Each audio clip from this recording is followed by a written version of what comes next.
I am so excited to have you guys here, Brooklyn Browning and Tanner Friesen. Not only are you guys like one of the most gorgeous couples, I think, in Austin, but you guys are connectors. I don't think the city's ever had anyone like the two of you, just genuinely bringing people together. You guys have your fingers in like a variety of different things, from events to sporting activities to fashion. So I'm so excited to have you both here. I want to jump into like a little bit about both of you. So I don't know, Tanner, do you want to kick it off and give a little bit of background about yourself? Sure. Thanks for having us too, by Yeah. the way. This is awesome. The setup is cool. That's So cool. Appreciate you having us. Yeah, my quick background, born and raised in North Dakota, one of the few who got away.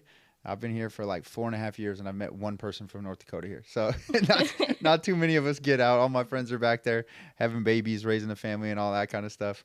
I went to college in South Dakota, moved 9 times in 3 years. And fortunately ended up here. So I've been here for like 4.5 years. I call Austin home now. Don't really want to leave. Love it here. Built a really cool community in a bunch of different ways. So yeah, been around and happy to be here. That's for sure. Yeah. What is North Dakota like? Whew. It's I always say I'm really glad that I grew up there. Like, it's a really cool place to call home and say like that's where my roots are from. I grew up on a ranch. My dad's a cowboy. The only time I've seen my dad cry is when his horse died. You know, he's true North Dakota blood like that. Everybody knows everybody. There's no diversity. It's cold. It's quiet, which, you know, growing up, it's super safe. So growing up, it's awesome. You don't know any different. I've definitely had a number of different experiences, you know, as I've moved so much and really actually been able to see the world for what it is, which has been amazing. And I've kind of been able to experience on my own versus, you know, through someone else's eyes. But yeah, glad I can call it home. It's small, it's cold, just like everybody says. When you leave like North and South Dakota, just the same thing. It's just the Dakotas. It's whatever those states are up there, because nobody's other than Mount Rushmore. I don't think anybody's ever been to either. So, I've seen a sliver of it, yeah. Really? And it's just Yeah, have you gone back, there's not a gone whole lot with him? there. He won't take me, Oh, okay. but I don't think that it's like a me thing. It's a North Dakota thing. yeah, I don't really have a desire to go Yeah. back. Like, Yeah. I don't really stay in touch with anybody anymore. My parents do live there, but my brother worked for Delta, so my parents can fly for free. So it's, do I pay to fly to North Dakota, Or they come to us for free. do they come here for free? Right. Especially like I'm always working, so I mean, for me, it's always on. It's a lot harder for me to get away for 3-4 days versus, you know, they've had the same job for years where it's super easy and exciting. It's like a vacation for them every time they come. So Yeah. the Fairmont right down the street, that's their spot. That's like my mom's. She might as well rent a place there. She's there. Not really like have a permanent residency there. Yeah, she just she has called me. She's like, I need you to put this date on the calendar. And I was like, all right, when? She's like, July 29th, we're coming for our 40th anniversary, and we want to spend it in Austin. And Wow. I was like, 1, congratulations. 2, that's really cool. I was like, 3, like, fortunately, like, I wasn't at the wedding, so why do you want to celebrate with me? Like, I wasn't even there yet. Like, shouldn't like you and Dad like take that time? And they're like, no, we want to be with our families. So that date's on the calendar, end of July. They already booked the Fairmont. They're getting dinner with Happiest Jacob place at on the earth. Garrison. and- Screw Disneyland. That's so funny. and all that. So Yeah. I think I've only been back. So I graduated college 12 years ago, and I think I've only been back twice. Wow. Once was because I was moving from Toronto to Idaho, so I was just driving through. The other time was for like an alumni baseball game, and so I snuck up when I was in Denver. It was like a long drive, but I wanted to go check it out for a weekend, so I snuck up there. That's the only 2 times I've been home since I finished college.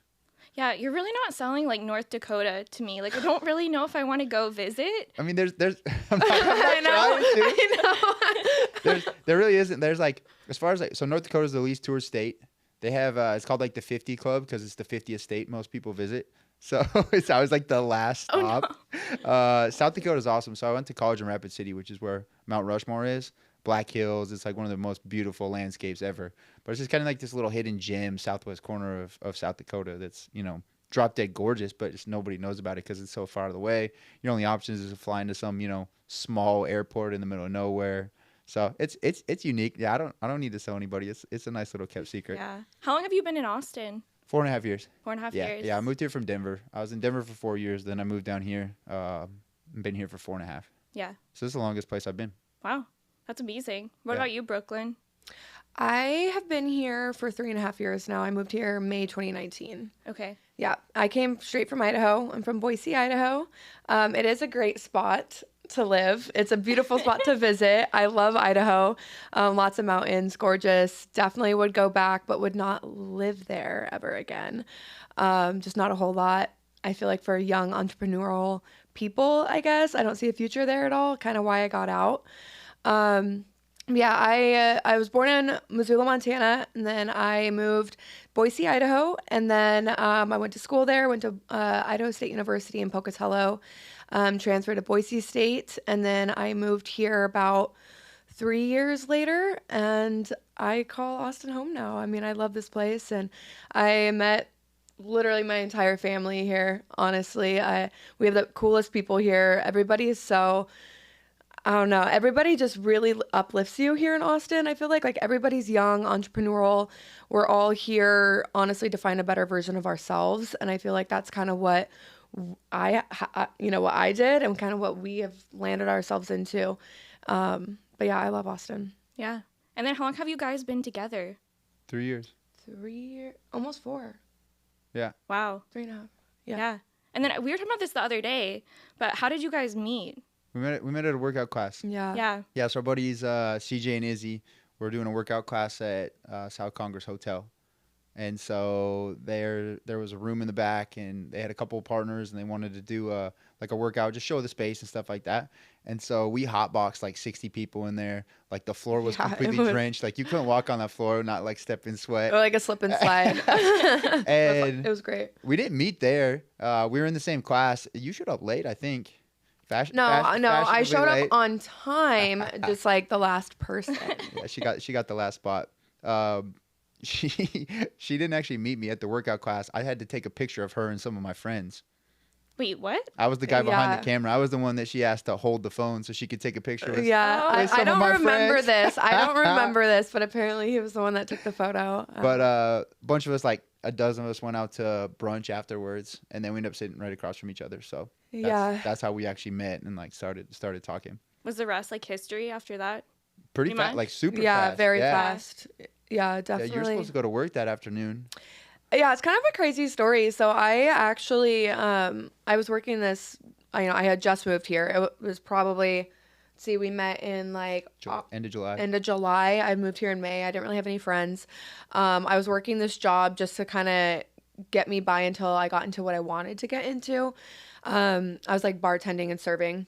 And so I knew it wasn't my job, that I wanted to be in, that I was going to stay in.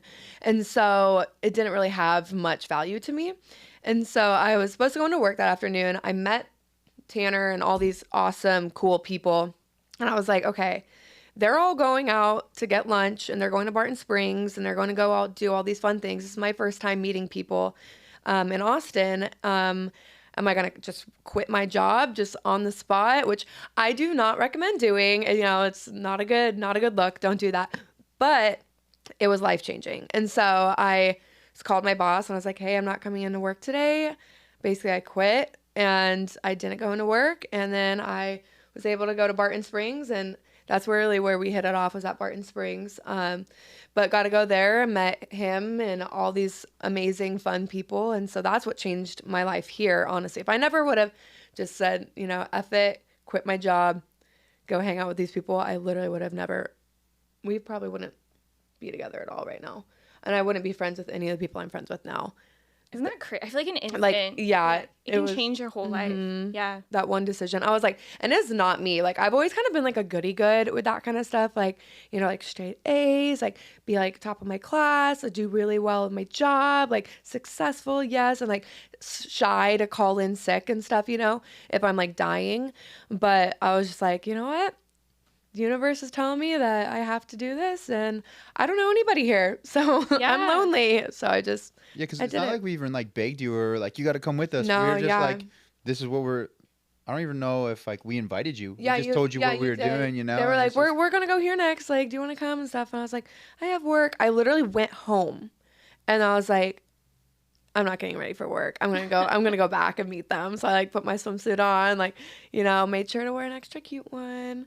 And then when I met them. But we didn't even know you're coming. Like I just showed up. I don't even know if any of us had your number. And also we were just sitting down at the bottom and Brooklyn came out of nowhere and we're like, hey, you're supposed to be working. Yeah. That's amazing, though. Mm-hmm. Sometimes intuition, like... It was, Yeah. 100%. Yeah. Yeah. And then you guys both, I think, have been married before. Yep. Yes. Do you want to jump into your relationship prior? Yeah. We'll jump into Brooklyn's. Yeah, I got married right out of college. So super young, super naive. Had started dating someone my last year of college.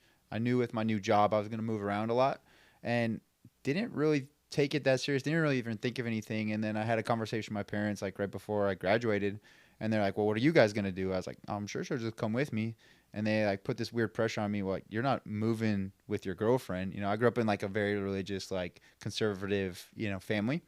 And so they kind of put that pressure on me that like, no, you can't move with your girlfriend. And I didn't I look up to my parents like big time. Like my parents are like my idols. I do anything I can to be like my dad. It's like someone I look up to more than anybody, more than I ever will. And so like the last thing I ever wanted to do is like disappoint them. Right. And so I like super candid. I was just like talked to the girl and like she was awesome. And I was like, so this is kind of how I feel. Like, should we get married or should we just like split up? And of course, like we were young. I know. We were Wait, young. how we were in old love. was this? I was 21. Okay. Yeah. So 22. Yeah. So like we were young. We were in love. We're like, let's try it. Like, let's do it. Like we were excited. We didn't know anything better. Yeah. And so did it. She had never been away from home. So she was like born and raised in Denver, had never moved before. My first assignment, I was there for 2 weeks. And then it was, hey, you have your passport, right? I was like, yeah. Like, all right, you're going to Toronto. When? In 2 weeks. So it's like the first time she had uprooted and left her family. We at this new spot 2 weeks later, it's like, oh, by the way, we're going to a different country. Like, you're not going to have a phone. Like, it's because back then, like, Verizon didn't have international plans or anything like that. This was, 12 years ago. And so it was hard from the get-go. So we were married for 6 years. We were married for a while, just kind of gutting it out, trying to make it work.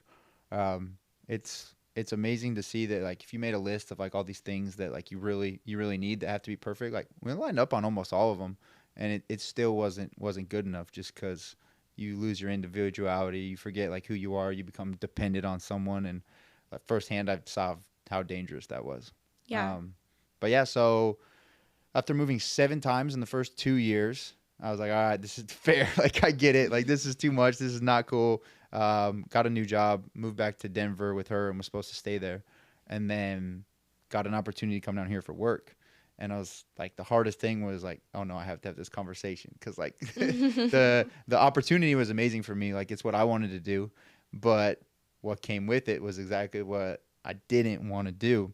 And so the plan was for her to like kind of bounce back and forth. I moved down here and I was supposed to move down here for like 2 weeks, go back and get her. And that 2 weeks, like we never talked. Oh no. It was always like, hey, sorry, I'm busy or I'm doing this. And like, I was still kind of naive because I just figured like it was going to work. And then when I went back, I was like, oh wait, like this isn't like, you're not coming, are you? I had like a super serious conversation and it was just made a very mature decision. It's better for her to stay up there. It's better for me to come here. But I started from scratch. I only knew 2 people in Austin. Wow. So it's kind of funny. Like the reason you were like talking to me is like about all these communities and stuff we built. Well, for 6 years, I moved around and had one friend, moved around all these places and completely lost who I was. Cause anybody who knew me in college, I knew every single person on campus, in high school, I knew every single person, not in my high school, but like in every high school around us, that was who I am. And so I kind of, never once pointed a finger at anybody else, like, going through a divorce or anything. I just looked myself in the mirror and said, doesn't matter who did what, like, how can I get better? Like, how am I different? What can I change? Like, who am I? I think the conversation that like changed everything for me is one of the 2 people I knew when I moved down here. She had been married to one of my college basketball teammates. And so she had been through it. She was, a year or 2 ahead of me. She knew exactly what I was going through. We have like super similar personality, super similar work ethic. And she sat me down one time and she was like, what do you want to do tomorrow? And the second like I paused, she's like, I thought so. I knew it. I was like, what do you mean? She's like, you don't know what you want to do tomorrow. Like, you don't know what makes you happy. She's like, you've completely lost yourself. And it like, I was like, oh, wow, I hadn't even like thought of that. So she's like, sit down, come up with a bunch of stuff that'll make you happy and just go do it and start living your life that way. So the next day I packed up, jumped in my car, drove like 2 hours, went on a hike out in the middle of nowhere all by myself, flew my drone around, and I was like, oh, that was super fun. And guess what? I did it all by myself. Yeah. You know, and so that just changed my mentality from that day to a fault. I've always been, you know, what do I want to do today? What do I want to do today? And let that drive me always. So yeah, it was definitely an eye opener for me. It was definitely hard starting from scratch, I guess you could call it. But really, it was just me learning the hard way, you know, who I am and remembering who I am. And then now I just know like that's non-negotiable. That'll never change again. And so that's who I am now, and it makes it real easy to live my life. Yeah. At what age, like, because you got married at 21. Yeah, I was 22. So I moved here when I was 28. Okay, so when you were 28. And then after you got out of that relationship, did you, like, take a lot of time, do you feel like, to, like, focus on yourself? Like, were you single for a little while? I didn't go on a date for a year. She's the first person Yeah. I took to dinner. Yeah, for me, and it wasn't even the fact that, like, I wasn't open to it at all. Like, one, I was finding myself, but I think for the most part, I found myself pretty quick. I had a couple people that came through my life that were, you know, invaluable to that I don't think I would have changed if it wasn't for them. And the crazy thing is, like, none of them are even in my life anymore. It's just like the right people at the right time helping me learn those things. But I knew how good it had to be to actually work. So, you know, I met a bunch of girls that I was like, you're awesome. You're a great person. This little thing, it's not going to work. So, like, let's not waste either of our times. Like, respectfully, like, it's not going to work, and that's okay, because guess what? We can be friends, and you know, that's going to last forever versus, you know, someone you try to force it, and then all of a sudden it doesn't work. There's these expectations, and then you never talk again, because there's so many cool people in Austin. Like, I couldn't imagine, like, if I would have burned some of those bridges and not had some of the friends I had. So, like, the cool thing with her is, like, I wasn't looking. Like, if anyone was sitting across for a whole brunch across from her, like, they would just be drooling, like, begging her to come over and, like, come to Barton Springs, like, come hang out, like, let's go on a date, all this kind of stuff. So we naturally were just able to talk. Like, you know, she was like asking about my tattoos, asking just different questions where it was super simple. Like, there's no pressure. That makes it really easy. So yeah, I didn't go on like a proper date. Like, I was on like Bumble or whatever the dating apps were, and it's just like you get to talk to people, you talk to them for a few minutes, and you'd be like, nope. like not in a bad way. It's just like, right. Oh, that one we're gonna fight for no reason, right? Like, what's the point? Or I'm gonna stress you out. We're ahead. Yeah, I'm gonna do what I'm doing anyway, and I know that's gonna stress you out. So what's the point? So yeah, it was I don't know. It was pretty natural for me. Yeah, because I feel like you guys both, like, you know, were married and then went through divorces, right, at like a very young age, right? Because you're 33. Yeah, I'm 33. You're 33. You're 26, right? And then I feel like a lot of young people, when they get out of relationships, they like immediately like hop right back into them. So that was kind of me. I think everyone handles it differently, but I have like a lot of respect for the fact that you like did take the year to like kind of like be like, okay, I got to reassess, and then when it was meant to happen, Brooklyn, it did, you know, and it worked out perfectly for you guys. Yeah. So, yeah, there's definitely not a right way to handle it. I mean, it's 100% individual based. You know, a lot of people probably don't learn. You know, it's real easy to cover it or hide the fact or just flat out, like, as easy as it is to always point the finger at somebody else, like, what's that going to get you? So the fact that, like, I took that mentality really helped me. She was very similar. So, like, when we started talking, like, she was going through the same thing. And with how young she was, I was so impressed, like, because without, you know, having to say anything, like, I knew exactly where she was at. I knew what she was going through, but I could also see how she was handling it. And I was, like, super surprised. I was like, how are you this young and, like, have gone through all this, have seen all this, and have able to, like, make these decisions? I was like, at that age, I would have never made that decision. I would have been so clueless. And so that made it a lot easier for us, like, talking afterwards, too. Yeah. Yeah. So then jumping back into Brooklyn, because you were married, and I don't know, did you come to Austin by yourself, or did you come here with him? So yeah, I moved here in May, like I said, 2019, with my ex-husband. You did move with him. I moved with him, yeah. And so we were together for 6 years, but only married for 1. We were high school sweethearts. And so we met my senior year of high school, and, we're, madly in love, young state, or whatever you think it is. We had a really good relationship, honestly, all the way through for the most part. Minus the little like young fighting things and, your early teen or late teens. But we went to college together. We were good. We lived together all throughout college, moved back to Boise, lived together then. So we lived together pretty much for 5 years. And then, there was never anything where it was like a big fight or constant fighting that drove us apart necessarily. I think it was just genuinely we were on such different paths, and holding each other back from those paths. I feel like I was definitely the one that saw that more so him, but I honestly think that he has benefited from it more than I have. And in the moment, I don't think that he really saw that, but I was holding him back a lot from his potential and what he really wanted. I have a very strong personality, and I do have a tendency to, like my way or the highway. And I kind of needed somebody, he would give me the world, essentially. He would just be like, yes, your way or the highway, like Brooklyn is on top of everything. Yep. Okay. Whatever you say, constantly. I can't get away with that with this guy. And it's like, and that's honestly what I needed. Like I needed a strong personality as well, in the relationship with me to reel me in or for me to look up to. And that's just kind of what drove us apart, was that he was lacking there and I was not accepting him really for who he was. It was more like I wanted to constantly change this person and mold this person into what I wanted them to be, because I didn't want to waste so many years of my life, and just like give up. So I just kept trying to change him and change him and change him. Eventually, I think it was about, honestly, pretty much the whole year of us being married, I was checked out. And it wasn't checked out in the sense of I knew I was checked out, but it was so much more of like I loved him in a different way than you're supposed to love a spouse. I loved him for the person he was and thought he was great, almost more of like a brotherly love, Right. and like, or like a best friend. Like, don't say brother, that's kind of creepy.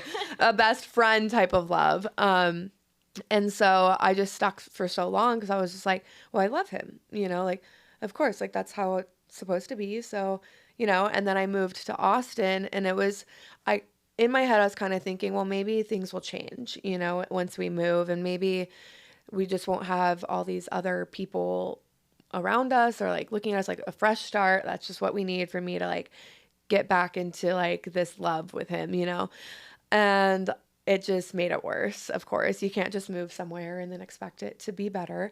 And so I saw everything that my life was lacking. Honestly, when I moved here, I was just like, okay, yeah, like I can't get to this point if I'm still going to be married to him, unfortunately.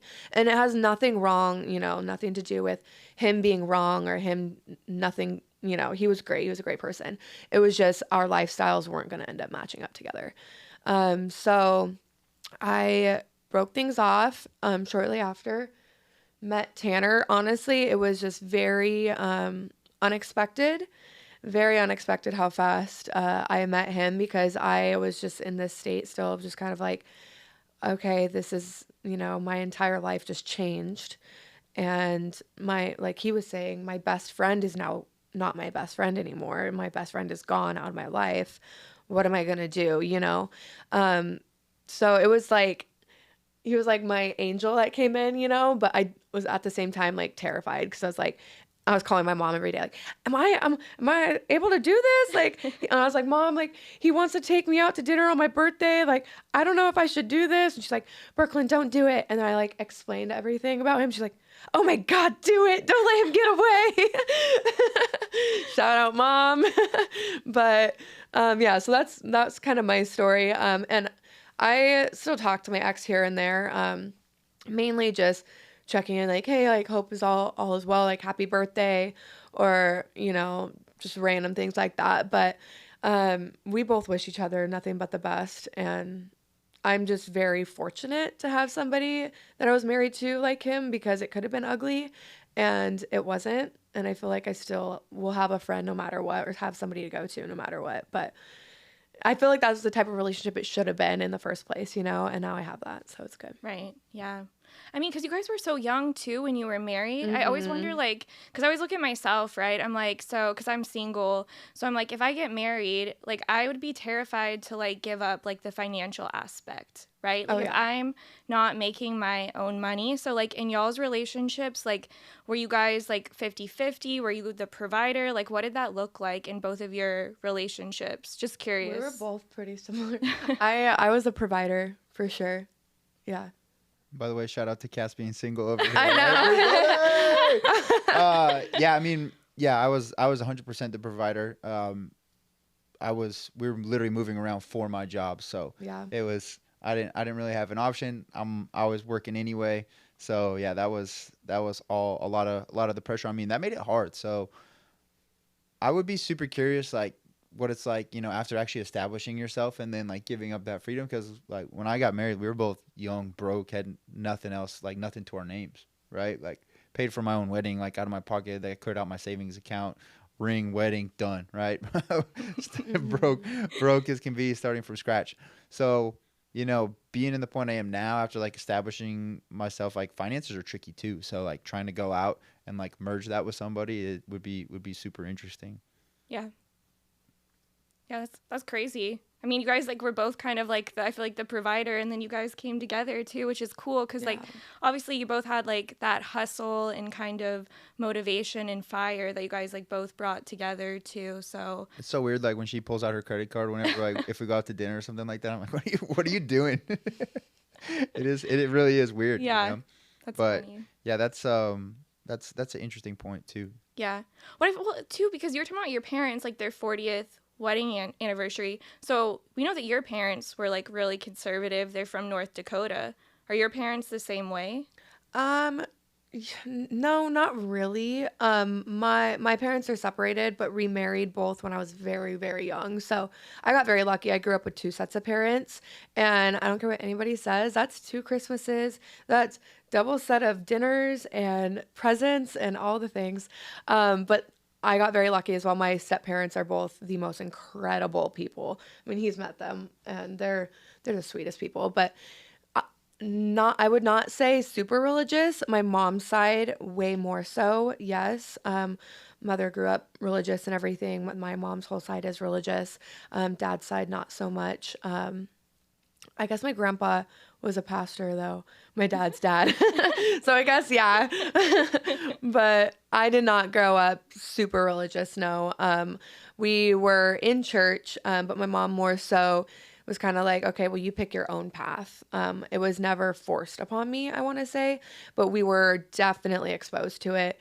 We did pray at night, all of that stuff. But again, it was never forced, you know, and that was never her mindset on her decisions for me to make. It was never, okay, Brooklyn, well, you need to stay true to this. You know, it was like, what do you want to do and what do you feel like is correct for your life? It was never why I should do it, you know? Right. That's, yeah. So pretty different. Were your parents the same way? Like when you were like going through the divorce, like were they, you know, like, hey, we just want you to be happy, or was that like a tougher? That was the hardest thing I've ever done. Yeah. It was harder for me to tell my parents than actually like go through it. Yeah. You know, and like separate with my ex. It was harder to tell my parents because like grew up in a very religious family, super strong. Like, you know, there's divorce isn't anywhere in that whole, like on either side of my, you know, parents' families. They all grew up Christian, and it was, you know, just wasn't an option over me not being happy. Who cares, right? Like you just don't do that. You figure it out. So that was definitely like the hardest part. I'd say like how far like me and my parents have like gone and how much they've opened up over the last, you know, few years has been like completely game changing for all of us, where, you know, they truly see you know, what made me happy or what didn't make me happy. So yeah, that was 100% the hardest part, was having that conversation with my parents. Yeah, I would imagine. I mean, I grew up in like a super religious family too. Like my mom's Catholic, so like you don't get divorced, you know? Mm-hmm. But it's so hard because I think, you know, we know, like our generation knows, like you have to do what's right for you and like what's going to make you happy. And it's like, what's the point of staying in a marriage, you know, just because of your religious beliefs or, you know? And I'm sure they see you like I'm sure they get it more and more every day, like seeing you so happy with this one that it probably starts clicking and making. We get along real well. Yeah, I'm sure they love you. So, it's, I don't know, I feel like it'd be so tough to go through that. And you guys went through it such young ages. Like, I can't even get one husband, okay? And I'm 20. So how about that? So you being single, you're out here in Austin dating. Yeah. Like, how often do you run into a guy who's been married before, or a guy who has That's a kids? good question. Versus, or is it just a bunch of? Oh, people. So first of all, okay, this is what I'm gonna say. When you're walking around downtown, how often do you guys see kids?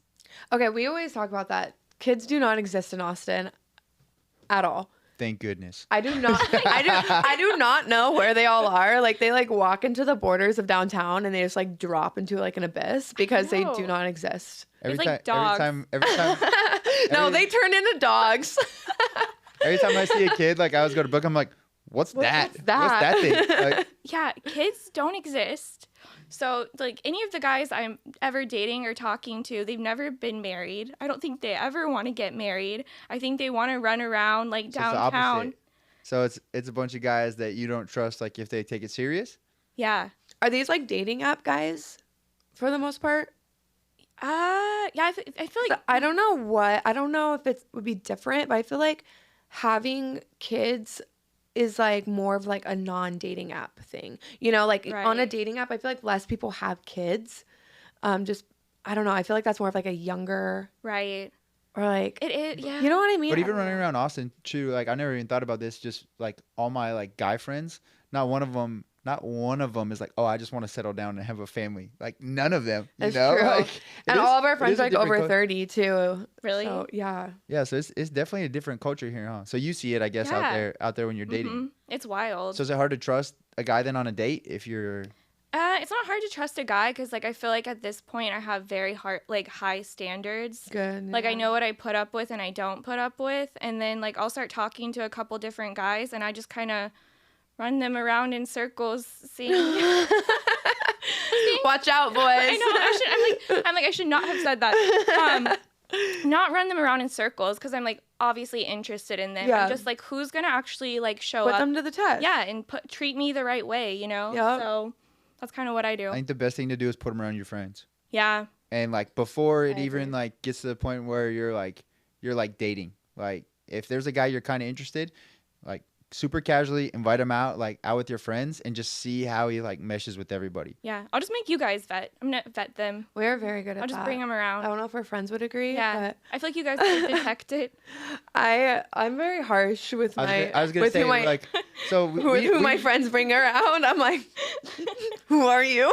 I mean we just know it doesn't work, right? Right. So it's like one of like my friends will talk to me and like day 2 they're like, oh, but this. I was like, so stop. Like, what are you doing? Like, it's if you're already complaining about it after like day 2, week 1, even a month or so in, like if there's already those doubts, like it's not gonna work. And by the way, like that's okay. And it already goes back to like what he was saying earlier. It's like stop on your head, because this person might be really freaking cool and could be a friend, but if you go and sleep with them on the second day, like, okay, well now you just slept with your friend, Yeah. And it's like, okay, well now you can't really pew pew pew pew. My word of my word of advice. I learned this. I got this from my buddy Josh. Oh my god, so It's like We awesome. joke, like, because this town is so small, right? Like, you see the same people over and over again. And Are you saying that everyone sleeps with everyone? Josh goes up right to one of my buddies face to face. He goes, only take home the tourists. And it's like, that's the best advice, like, to give any it's of our friends. true. Because it's Really like, good. like, if something goes bad, like, we're going to have to see the same person through 5 of our different Austin circles. is That's all our small. friends. I was like, so if there's any tension, like, guess what? Like, we're going to be friends with them on both sides. So just don't mess it up. Yeah. Like, Tanner, stay out of the circle. You don't have to tell me. I've lived here my whole life. So Yeah. You're like, my pool's been shrinking. yeah. I barely leave my house anymore. I'm like, I don't want to run into anyone. Thank you. Oh my gosh. It's true though. Like once you go out, like you could go out by yourself, and by the end of the night, you could round up 40 people. Like if you started, it's getting a little busier now, but before, like when it was super easy to bar hop, we'd go to West, and people would be like, "Where'd you go last night?" And you'd rattle off like 11 bars because you just go one drink and jump, and it's like you'd grab 4 people at each bar, then go to the next one, grab another 6. Like that used to be what it was like here. Yeah. Now it's so crowded, and now I'm getting older, and there's a bunch of people that don't look like they should be in the bar. So Fake IDs. It's a little, not just 21-year-old kids. It's like they're 12 years younger than me, you know? Like Yeah. when I was That's true. graduating. It's like, wait, are you out of place or am I out of place? I know. I feel kind of old when I like go into the bars now, and I'm like, am I getting old or is That's it like, how old's too old? Like, no. That's definitely been the nice thing about doing our own events too, because like you Yeah. kind of like curate what you want out of a night versus. Yeah. Well, like your guy friends who are like in their 30s, if they're not wanting to like, think about like being in a relationship and like want kids, like what are they doing? Because like I'll get on dating apps and the guys are like, like I'm not looking, like I'll go on a date with them. They'll do some crazy stuff. Like I've had guys like literally buy me like a bottle of perfume, pick me up, take me to a steakhouse. wait, what? Yes. And then they're like, I'm not, Tanner. they tell me, they tell me they're like, I'm not emotionally available. I'm not interested in dating. And I'm like, why the fuck are you on a dating app? And why are you doing the most? Spoiling me, yeah. like. Is that how dating is now? No, that's a, Like, I have some stories, but. That just seems like they're almost just trying to fill like a hole or a need in their life, right? Like Yeah. just Yeah. plug it in. You see a lot of people too, like I've seen that focus so much on other people's problems. You're just like, it's just because you don't want to address your own, right? Like it's a lot easier to Right. hide behind someone else's. So it could easily be something like that too, where it's just a little insecurity and it's like, all right, I can hide it. I can go out, have some fun, get someone a gift, like let that distract from like a real conversation. they also like Yeah. don't And have anybody accountability. to like spoil themselves, So Yeah. it's like, why not just do it on your dates? Yeah. Maybe. Yeah. I don't know. Do you have like a lot of single girlfriends in Austin? I mean, I feel like they're all pretty. Oh, yeah. I feel like they're all pretty single. All Yeah. my girlfriends. How's that working Yeah, they're all single. for them? Not great, honestly. I mean, we were kind of talking the other day. Like, all my friends have told me that the dating scene is trash here. Yeah. And I don't know, like we were saying, like maybe you're not looking in the right places and whatnot. But I feel like I got freaking lucky. I feel like, like my first try, and I snatched it up. I think you guys might be doing something good though for like the dating scene in Austin, even though that's not like your focus. But you guys found each other, you came together, and then you guys kind of started a passion project together, right? For Like, sure. that's kind of where Secret Disco Society came from. Exactly But how it yeah, started, yeah. that's what I want to jump into because now you guys have all these cool people at your events and like, maybe I can meet a guy there or one of your friends can meet a guy there. girl. If not, at least I'm making like a bunch of cool friends, Yeah, I think one of the coolest things is like go into a concert and all of a sudden seeing some people from our events be like, wait a second, I know they didn't know each other before one of our events. Like it happens a lot. There's people that are dating because of it. There's people that are friends. There's new groups that have all formed, and we've always Yeah. kind of pushed the social aspect. So like Secret Disco, we started it just because during COVID, people needed people. Like that's something we noticed. Like we have a lot of friends that are introverted, and they were struggling. Like I could tell, like they just, I don't really understand like anxiety, depression, just because I'm always up. Like I always feel great, but I totally get that people are going through it, and I could just like see it just wearing on people. And I'm like, I'll 100% take the leap, take the opportunity, and like use what I have, my platform, and bring people together. And so that was kind of one of the things with Secret Disco, where we've always like not just tried to throw these crazy events, but truly like tried to connect people through it and bring people together. Because I think that's what's missing a lot. If you bring in a big artist, right, and on that flyer is just that big artist and a couple sponsors, right? Like everybody's just going for them, and as soon as that person's done, they leave, right? Versus we try to create our events based on activities and people in a room where you can actually get that human connection and talk. I think that's what's missing in almost any community is just that conversation piece. So we try to find ways to like creatively push it, and I think that's what's like super powerful. Yeah. And you guys did it. You guys co-founded it together, and was it like during the pandemic when it Yeah. first started? My favorite. Yep. story. Oops. It was my favorite story. We were is middle of the pandemic, New Year's. We were trying to get together with like 20, 30 of our friends. We had a friend that had a townhouse, was back home in New Jersey, got COVID For Christmas. Yeah. Oh. and couldn't fly back. So since he tested positive, he couldn't come back. And we're like, well, should we go to his house without him? And like all of our friends No. were kind of relying on us because like even before this, like Tanner and I were always the ones to bring all of our friends together. It was like, hey Brooklyn, hey Tanner, like what are we gonna do for this or for that? You know, it was always like relying on what our plans were. And so we had invited probably like at least like 25 to 30 people, and we're like, well crap, like now we don't have a place to go, and we like promised all these people a place. So honestly, we like took it upon ourselves, but. That's always how I am. Like if something falls apart, I'm like, I'm an engineer, right? So I'm a problem solver. There's a problem, cool. Like let me find a way to solve it. If he says he's gonna like do something, like it is going to happen. Yeah. It will happen. But it wasn't even really intentional. It's like, all right, let's come up with a plan B. Who has a house? Nobody has a house. Okay, where do we go? I started asking around, and my buddy Eric is like, hey, some of my friends have a dance studio up north. And I was like, oh, that sounds cool. It was like a small dance studio, 1 bathroom, mirrors on the whole side, and like these production lights as painted black. I was like, this is the coolest thing ever. Like, this is the perfect place to come hide during New Year's because like cops are cracking down and everything. I'm like, let's just come in here, lock the doors, and hide.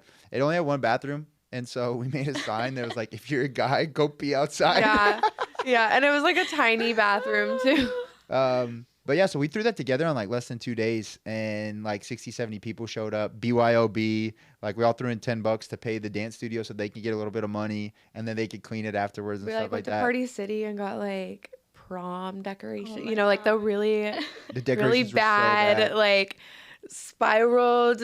What are those things called? Streamers. You know, where you like Yeah. spiral them together. Our buddy Preston DJ'd for 4 hours for free because he hadn't done a gig in like 2 years. Yeah. Broga just like screenshot his Venmo and went and took it around to every single person on the I party. was and like, pay tip, him, pay him, tip, pay him, tip. pay him. Yeah. But it was awesome, and like it was literally instantly we were like, let's keep doing this. Like this is really cool. We could just see like people were so happy to be around people, even though we had people that were furious with us that we did it, Yeah. And it's just like, in our opinions, we were young, we were healthy, and like we thought that was more important, bringing our friends together, and it really was. Like it made a huge difference in a lot of people's lives. So we went for it as soon as we got done. Like we started planning the next one like immediately. Did a Valentine's Day party back at that same spot, so that was like that February, and then March the COVID restrictions lifted, and so we thought like, all right, now the only reason people are going to us is because we're the ones taking the risk and like trying to bring people together. It's like all of a sudden science now said it's okay to go out. And we're like, all right, everybody's just going to go back to the bars. And we'd already built such a cool little community. Places started reaching out to us. And so we just went with it. And we started making friends with all these DJs. And we're like, okay, this is cool. Like, we can give them a platform. And also, all these DJs came out of COVID, I swear to God. Because, like, they were, Everyone learned. everyone was picking up a new hobby. So they just, like, picked up DJing, which thank God they did. But I feel like it was just like all of a sudden, like, you're a DJ now. You're a DJ now. Like, we had all these people that wanted to DJ for us, which was really cool.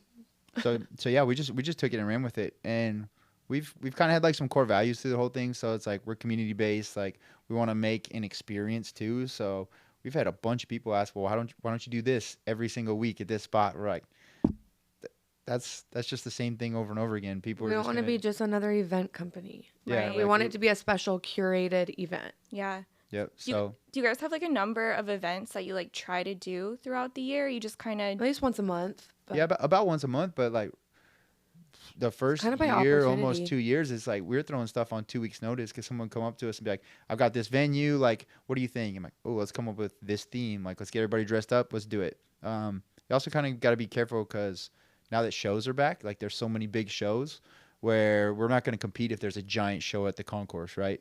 So, and also we don't really want to compete with those. Like we like those shows too. So we want to coexist. We don't want to do a night with a bunch of DJs that are local that we really like and then nobody show up, because half of it's for them. The other half is, for the crowd and who has fun if they don't get to meet anybody.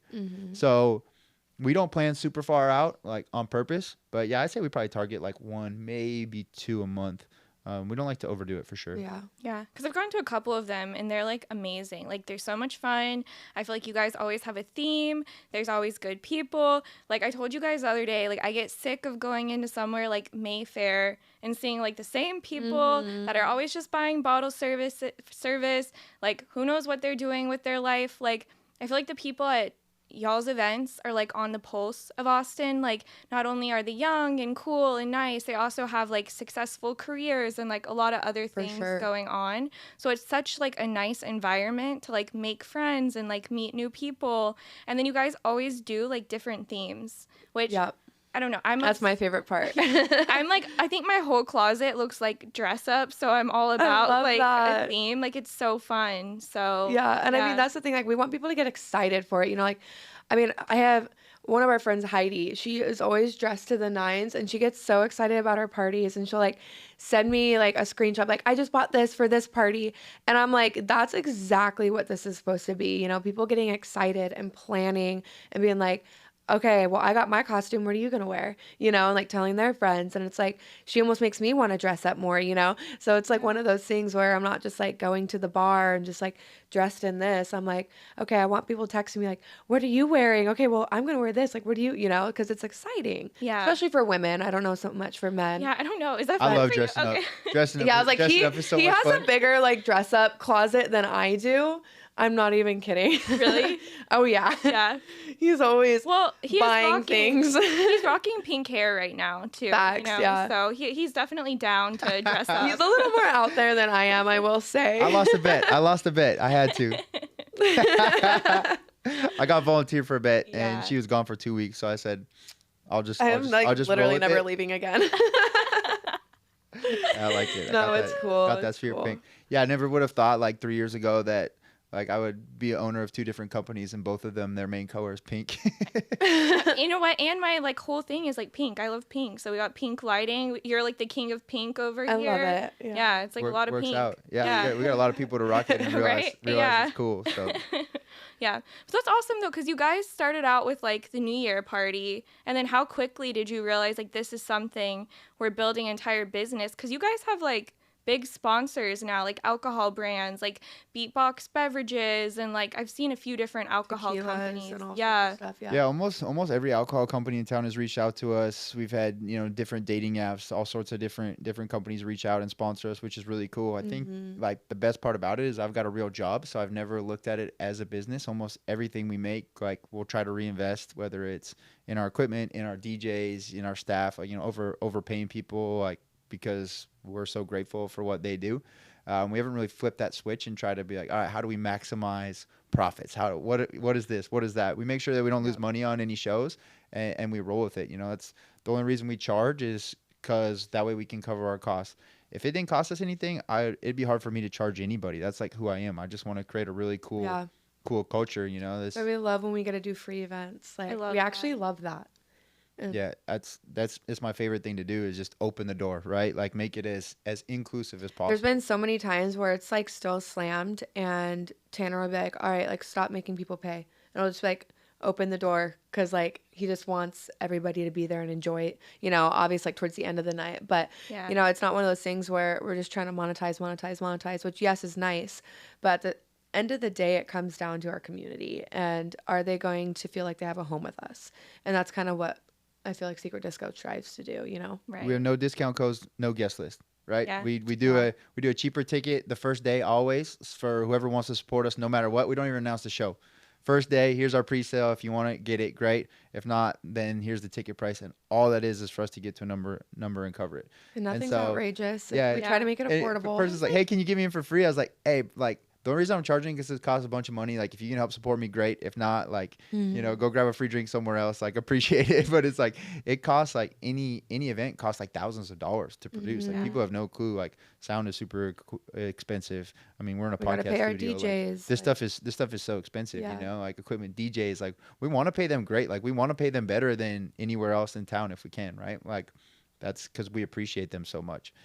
Photo, video, that's expensive. So that's the only reason we charge. But it's anytime we can get involved, getting as many people as possible, it's so much fun for me. Yeah. I think there's strength in numbers. Like there's something really cool about just a lot of people, growing up in North Dakota, like I was talking about earlier, like everybody, looked like some little Norwegian German white kid, right? Like there's no diversity at all. Still selling ya. I know, I gotta go. Yeah, but that's also why they can handle when it's 20 below zero and it's like, all right, school's actually going to start 10 minutes early because we all know what we're doing. Like there's no snowstorm, delays or shutdowns like there was, it was everything shut down here last week when it was 36 degrees and it's 30 below and everything's normal, you know, because Right. those people are tough as Yeah. nails. But like also like I didn't really grow up with a bunch of diversity, so I think it's so cool like how diverse my like friend group is here. You know, that's one of my favorite things Yeah. about being in Austin is so like that's the really cool thing about our parties is we get people, you know, that make all sorts of different money, that look different, you know, that are in all different places of their life, young and old, and they all get to share a room. Like that's pretty powerful to me. Yeah. I feel like it's kind of sad too because we like start out our lives with like such a sense of community, like going to like elementary school and middle school. For Like sure. we have all these people like the same age around us, you know, Sports and everything. sports Yeah. and all these different things. And then it's like as you get a little bit older into your like mid 20s, early 30s, it's like I feel like you start Honestly, losing. like out of college. Yeah, like out of college, you start losing that community more and Yep. more. So this is something that like gives you that sense of community again, which is something we all need, you know? Mhm. And then you guys are doing a lot of events at Native Hostel, which I love Native Hostel. It's an amazing venue. But you're also doing like if the Secret Disco Society wasn't enough, you guys also do stuff with Sphere. So I want to Yep. jump into that a little bit. Yes. And you guys have careers, which I want to touch on. These are just Yeah, your that's so fun. passion projects. Yeah. Don't sleep. side hustle kings. Yeah, Sphere. So Sphere is awesome. Sphere's it started here as like a soccer inspired fitness community. So it's very community based. The guy who started it, Mike Chabal, he used to play professional soccer. And so after he retired, he went through this period where he was like trying to stay in shape, trying to keep some touches on the ball, but he realized how miserable it was without that locker room. You know, he'd been used to having 15 guys in a locker room his whole life, right? Those are your best friends. You do everything together, whether it's on the field, off the field. And after anybody's done with sports, right, that's instantly gone because everybody goes their separate ways. And so he created Sphere to recreate a locker room. Well, that's when I really like turned the switch in Austin was when I joined Sphere. So I moved here August, the year I moved here. I found Sphere in January. So like I had that 4 months where I was going through it like deep, hard, like really figuring myself out. And then I like got to the point where I was feeling really good at myself and like wanted to get out a little bit more. And as soon as I jumped on the Sphere squad, like I felt like I was part of a team, like instantly, like I was back to myself. And so that's why I've been so passionate about, you know, taking it over because I've been there for about a year. It was right before COVID. All the people that used to run it just all quit at the exact same time. And I was like, well, this is how I met all my friends, you know, and it was for me easy to make friends. And that was the easy place for me to make friends. But for a lot of people, like they don't have a real easy spot to make friends. And I was like, I'm not letting this die. Like this can make a huge difference in everybody's life. So I just grabbed all the gear and didn't stop, you know, and I've been doing it ever since. You know, I volunteered for years on it just because I just cared so much about the community. But that's the coolest thing is like, it's another thing that's very community driven. Apparently I've got a theme on what I like, but it's like, I'm actually naturally kind of introverted. I'm like the last person to go up to some random person at a bar or say a word in the elevator or introduce myself on the plane. But once I get to know somebody or once I get introduced, I'll talk to them for hours. I don't believe that for like a second. He is. He's Oh, introverted. really? Yeah. Yeah, so it's like I know. Really? A lot of people don't see it. I don't but see it. I need that like that start, and once it starts, like I'll go for days, right? I find people so interesting, you know, how diverse everybody is, how many different stories everybody has. But for me, you know, once I was playing a game of soccer, that was my introduction, right? It wasn't a physical like, hi, my name's Tanner. It was just a simple pass, and that was all I needed to feel like I was, you know, friends with them. And so that's why like I've been so passionate about Sphere, adding other cities, adding other sports to it, because it's like once you get like one or two things in common, it's really easy for people to talk and people to become friends. And I'd say like most of the people here that are in the club are introverted, you know, where they need that simple game to make them feel natural versus, you know, just out if you go out to a random bar, you have no clue what anybody likes or what their story is or what their background is. But it's like if you've got fitness and you've got soccer, those two things are already in common. Then it's just what's your name, where you're from, and you can really get to know them because you already know that you guys are connected in one way. Right. How intense is the soccer though? Because like, see, Sphere is something I would love to do because I want that connection. I want to go be a part of a team. Like I like being athletic, but I'm like I don't want to go out there and you know be some like elite soccer team. we got to get you out Not there. at all. Yeah, everything's designed to play at your own speed. We've got people who've never played before, and we've got people that played professionally. We've got people that are 18 years old and Kent's 68, and we're all in the same field, which is really cool. We actually purposely break the teams down to like 5 to 7 people so that it is more intimate and everybody's involved no matter what. So we're very intentional about it. We make it super easy. We've got a really cool combination of all skill levels, which is why it's fun. It's also why we're adding like the run club. We start every workout or every session with a workout. So there's a little hit workout first. So it kind of gets your body moving and it takes the pressure off it just being soccer, right? It's this cool, like fun fitness concept. Like fitness. Yeah. Fitness meets soccer. Yeah. So we've had so many people that have come out, never played soccer, and now they love the game. Like my favorite thing is when someone buys their first pair of boots. Like they're like, "Hey, here's my soccer shoes. Like I'm ready to go now. Like I bought these off Nike. Like I'm ready to play. Like it's official. You know, she just got her first pair last year. Well, I kind of bought them for you, but No, you didn't. I bought them. we got her You on gotta the, buy her a new pair. I bought them. we got her on the ball last year. Oh yeah, that's right. Yeah. Some all black Nike. I bought my own. She's even got her signature goal celebration and everything now. So Oh, really? I I think Brooklyn is like downplaying how good she is. true. It's true. so She hates to admit it, but every time she scores, It is. And he'll call me out. I'm like almost crying because it's true. I can't help it. Like when I awesome. score, I just have to. I don't know why. And it's like it's like both fingers out. I don't know why. but no, it's super fun. Like I said, it's fitness and it's soccer. We're building the new facility here, across the street at Native. So we'll have that like fully programmed fitness classes. We added yoga. We're adding a run club. Our buddy Justin's taking that over. Sierra's doing the yoga class. I think it's going to turn very fast. Like probably over this summer is the biggest, sports social group, network in Austin. And I think it's going to absolutely take off. And I think this will be the blueprint for where it goes nationwide. Yeah, Brooklyn's gonna teach classes, right? Yeah, she's going to teach all the fitness classes. Yeah, if I can go and I'm gonna look like Brooklyn, I'll be there every single day. Same. I'm trying to get abs like that. Stop it. Yeah, so no, it's funny. really fun. It's a really easy way to meet a lot of people very fast.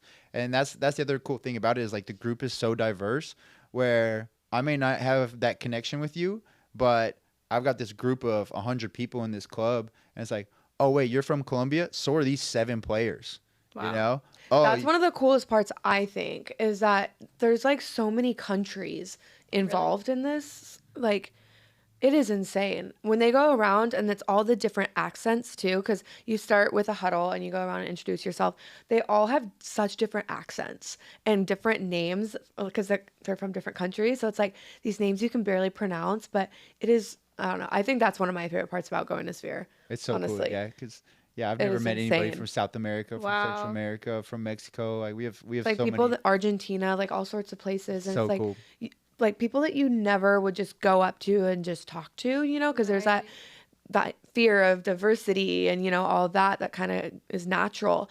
And on the field, it doesn't matter, and then you go to no shower happy hours together and you get to know each other. Yeah, and like the blood is like the ball is a soccer ball, right? So even though we'll expand to these other sports, like it's always a soccer concept. And like you never played soccer before, right? No. If I threw a ball on the ground, you know what to do, right? You know you got to kick Hope. I mean, I'm a little blonde, but like maybe I'll figure it out. it. You know you kick it, Yeah. right? So it's a universal language. Do I? So it's kind of cool that it like one ball has connected the world in the coolest way possible. Like it's so it doesn't matter what language you speak, like everybody knows how to Yeah. use it.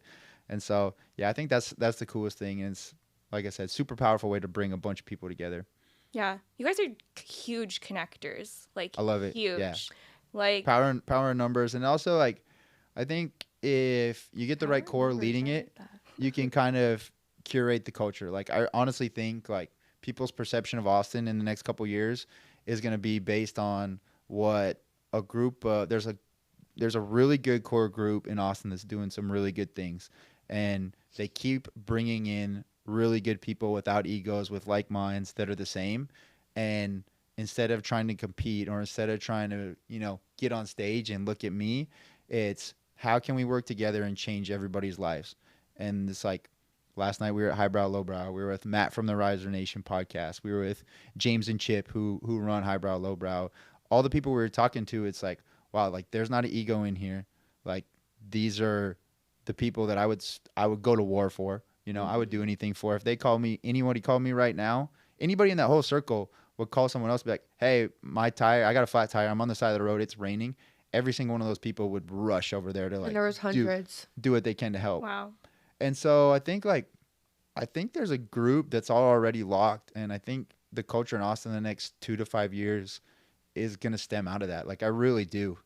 It's pretty cool to be a part of, and it's like I think we all have super high standards, and I think that's why Austin's got a really good chance of not changing and losing that soul it has. And that's the thing. I think that it's that whole group really cares about what Austin is going to become. It's like we really want this city to be somewhere that we all want to continue to call home. And so it's like working towards that goal and just continuously like Austin in 10 years is what people here are building it to be, you know? So it's like what we're doing right now is going to affect Austin in 10 years. So it's kind of like having that mindset of, okay, well, do I want to live here in 10 years? Like what kind of people do I want to be surrounded by, you know? So you got to build it. That's like so beautiful. I feel like you guys just gave me like a sense of relief because I've lived here for so long and I'm like, please, Austin, like I don't want it to become like LA, like a bunch of egos and stuff. But you're right. Like there's the right people in the community doing the right things where if we have that, it shouldn't end up that way, you know? That's the goal. Exactly. I think if we embrace change, like let's go all in on it. You know, everybody is so sad that Rainey is disappearing, right? Well, no offense, but the first bar on Rainey was in 2008.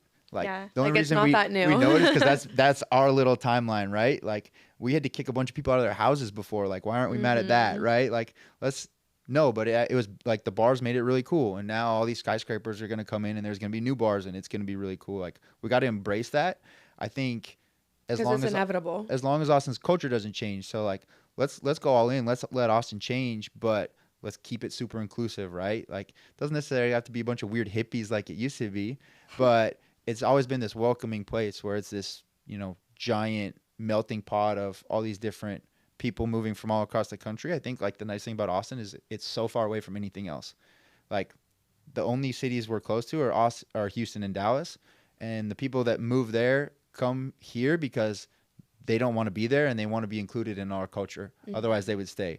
Other than that, like how many people do we know from our home states? Like not that many. Yep. So it's, when I was in Denver, there'd be the group from Ohio that was there, and the group from Minnesota, the group from Wisconsin, the group from Wyoming, because they're still close enough where it's like they're all high school buddies and they could all go home and stuff like that. Here you don't have a choice. So whoever you run into at whatever activity you're at, like that's your group of friends, and you got to make it work.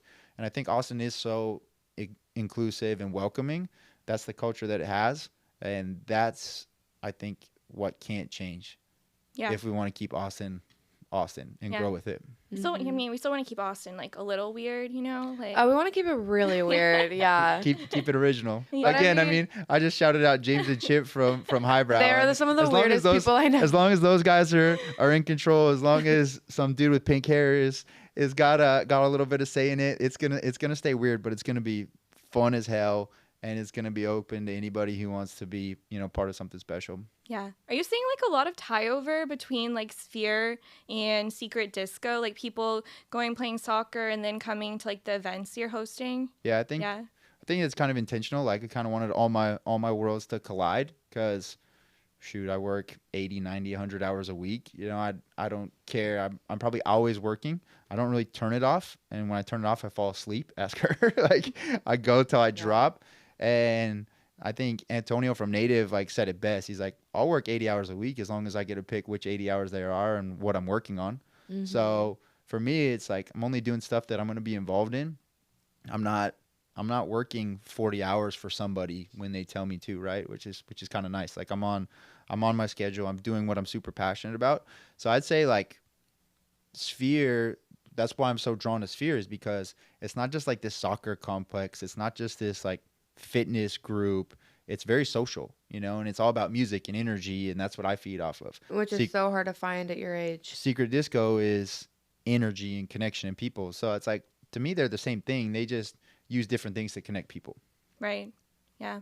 That's amazing. Like you guys are doing so much. And I told you the other day too, I was like, I feel like you guys would just be on like coffee all the time because I don't know how you guys get any sleep. You guys travel, you have 2 pets, you're doing Secret Disco, you have Sphere Club, and you guys both work like legit jobs too. Yeah. And we have like fitness influencer over here. Like I don't even know how you guys are doing it all. And she cooks. She does. I do cook. Are you sure I can't have her, Tanner? Hey, I'm not selfish. You can have it. That's so funny. Yeah, but like, cause you guys both have like separate jobs too. I thought, cause you know, when I first met you guys, I thought you guys were just running like secret disco, and you know, cause that's what most people there's think. a lot going on with that. Like, I can't even imagine the amount of work that goes into that.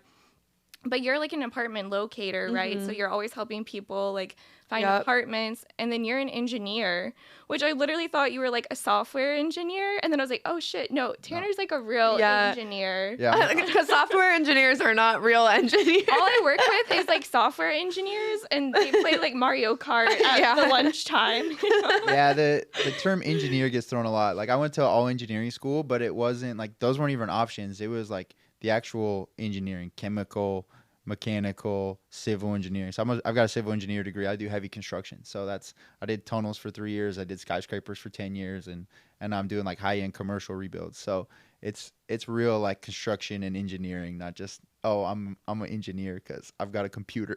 So, I've got like, a computer. half of it is, you know. Yeah. But I think that helps. Like I think that's made my intentions so much better for Sphere and for Secret Disco, is just because it's never been. I think if I made the flip for Secret Disco, right? And you hear entrepreneurs like, don't give yourself any options, like go all in, right? If I quit my job and was just doing Secret Disco, I think it would come across kind of fake. Like I'd just be trying to do everything for a buck, you know? And because I need it, I rely on it. Maybe it would turn into a way better business, but I think it'd be a way worse culture. And so I've been super fortunate that I've always had a real job, as I call it, my normal 7 to 5. But I think that's like kept me super grounded and like kept my intentions really clean with everything I've done. Yeah. What do you guys do when you get like worn out? We watched The Blacklist on Netflix. I like that show. Yeah, I don't really.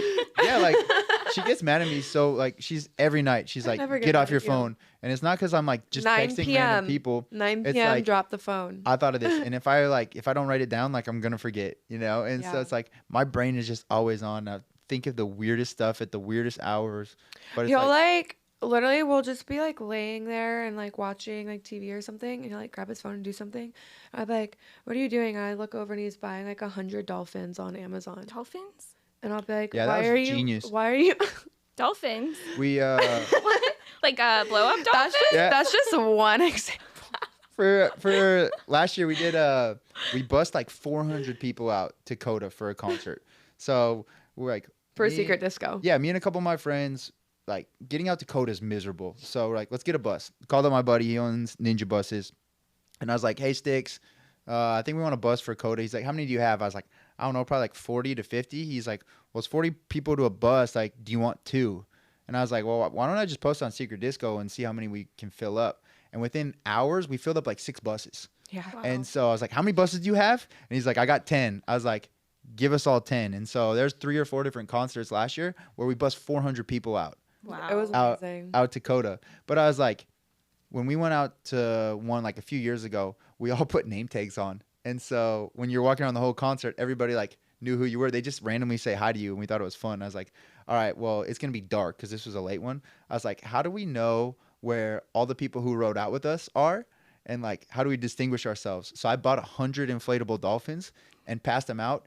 And we were in the very back on the lawn, and you just looked down. We would just see and you dolphins. just saw dolphins everywhere in And the they air. were like colorful dolphins. They're like they were rainbow-colored dolphins. Yeah, they were I was like, rainbow. yeah, that was the But best that's the type $500 of shit I that ever he wasted. thinks of at like 10 o'clock at night. Yeah. It's like his mind literally is never off. Yeah.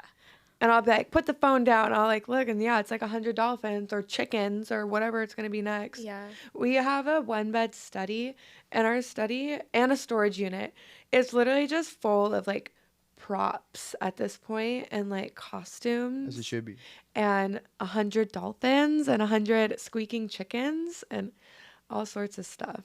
Wild. And then It's just a simple way to bring it. Like, it's the Yeah. same thing we're talking about, right? Like, it's so easy because, like, all right, we're filling up 10 buses with 40 people each. Like, you don't know who's on those other buses. And if I saw you and I didn't recognize you, I would never say hi to you, right? But You'd if be all like, of a sudden "Oh, if you're holding a dolphin." dolphin and I'm holding a dolphin, it's like, oh, you're with the Secret Yeah, Disco yeah. bus. Like, I'm Tanner, and that instantly created that conversation. So like almost everything I'm thinking is like these icebreakers in a way. Like we have a party tomorrow at Native. It's called Kings and Queens. So it's our Valentine's Day party, and it's suit up. Just like a deck of cards. Do you think people are gonna actually dress up? Absolutely, yeah. So we're going suit and tie, but to make this social, we gamified it a little bit, and so everybody as they walk in is gonna draw a card out of a deck, and we partner with Crown Royal and Tito's, and so they actually went to Native and prepaid enough drinks so that everybody at that party can walk around. Hey, what card do you have? And start talking, and they need to find their match. And if you find someone with a matching card, you go up to the bar and you get a free drink. Actually, so cool. One of you gets a free drink. So you got to argue over who gets the free one, who's picking up the tab, just to make it kind of fun. But it's like, that's an icebreaker, right? You're going to go up to someone you've never talked to, like, oh, what card do you have? You know, it's the fun thing about dressing up. Like sometimes you're like, oh, you have the same suit I have. Like I got it from here. Did you? And all of a sudden you're talking to somebody that you would have never talked to before. Yeah. I mean, I never would have talked to you guys if I wouldn't have gone to your event. Like, I never would have met either of you. And I didn't even really talk to you guys. Like, I'm very shy. Like, I'm not once you pull it out of me, but I'm not, like, the person at a bar to just, like, go and start talking to random people I don't know, you know? So I see how beneficial your events are. Yeah, I mean, it definitely brings people out of their comfort zone, too. And everybody's so nice at our events, too, that it just becomes, again, like a big family. And then it's like, before you know it, you're, like, dancing with a bunch of random people. And it's just like, okay, these are, like, my friends for life now, you know? Yeah. It's fun, too, because, like, so many of our friends, like, they're excited because they know, like, we're the ones throwing it. And they'll, like, bring their friends. And they're like, hey, this is this person. Hey, this is Tanner and Brooklyn. Like, they threw this party. But they would have never known because we're not on the stage. Like, we're not trying to get the biggest act and be on stage. Look at me. And that's like another thing about our champagne bottles, right? Yeah, like we're never like chill in the back. The DJ. Like, yeah, we like want to be like in the crowd. Yeah. Yeah, we just like talking to people. Like, we'll get lost from each other all the time because it's just like, hey, come meet my friend. Come meet my friend. And all of a sudden we're two different ways. Like it's pretty cool. And like, I'm very much like, he's more of like the reserved, like more introverted, but like go talk to people that he really knows or like be introduced. He's constantly being introduced to different people. I'm more of the person that runs around and is just like meeting people because I'm an extrovert, very big extrovert. So yeah, I'll just be like, Tanner, meet this person. This is my friend now. And like, Tanner, meet this person. This is my friend now, you know? And so like. Then we're hanging with them like 2 days later. Like it happens like, every time. I'm very much like, yes. But it's like that cat that like runs out to the alley and like brings the mouse back. Like, no, really? like, hey, guess what I found? Like, funny. This is part of our house now. Yeah, pretty much. But we like bounce each other out well that way. But I feel like it really makes people feel like more included, you know? It's just like, okay, the people who are throwing this event are actually wanting to talk to me and wanting to get to know me and are now inviting me. He does a really good job of like personally messaging people on Instagram, like after events and stuff and being like, thank you so much for coming. And it was so good to meet you, or following them on Instagram. So like you're actually seen, like you weren't just a body at our event. We weren't just taking your money. Like we actually want you here. You know, you're invited back and we want to be friends with you. We want to get to know you. And so I feel like that's kind of what makes people want to come back too. It's like, it's not fake, you know, we're doing it because we want to do it. We want to have fun with you. That's where we balance each other out so well is because, yeah, like one of my favorite parts is like, we just met like 10 new people and it's all because she identifies people who are either super engaged or super unengaged, you know? Mm-hmm. People in the middle, like you kind of just let be and because they're kind of flowing. She finds the people that are super bought in or the people that just look like they're kind of left out, and she just like grabs them and brings them in. It's really cool. Like we've made some awesome friends. Like Jamal just messaged me like 10 minutes before this. He's like, hey, I'm coming tomorrow, you know? Oh, and it's really? just like, I love that. And Jamal, he was at our 4th of July I owe him party a drink. He messaged me. He's like, I was going through our text messages and I remembered that you said that you owe me a drink for my birthday. So drinks on you tomorrow. I was like, okay. You're gone. So that's like, it's so cool. Like that's my favorite thing about what we do. It's like we try to clear out like the people we were following on Instagram the other day. We're like, which random accounts are we following? And it's like, I know 1,000 people. Like, what the heck? Like, I went through it all. I was like, no, like, know them. Like, we like keep in touch with so many of these people. Like, it's so cool. Like, Yeah. It doesn't surprise me. And if I already like wasn't so pumped about everything that you guys are doing, I'm like even more pumped after like sitting down and like talk, just like genuinely seeing like where Secret Disco came from and like how it started and how you're like genuinely going around like making sure people are like, you know, feeling seen and stuff like that. It's amazing. So I'm so excited that you guys came on the podcast. I'm so excited that you guys are going to keep doing events. I want to go to more of them. But I want you guys to pimp yourselves out. So give us your handles. I know Tanner wants to pimp the pets out is like his main goal. Yeah, we got the coolest pet lineup ever. We do have cool pets, honestly.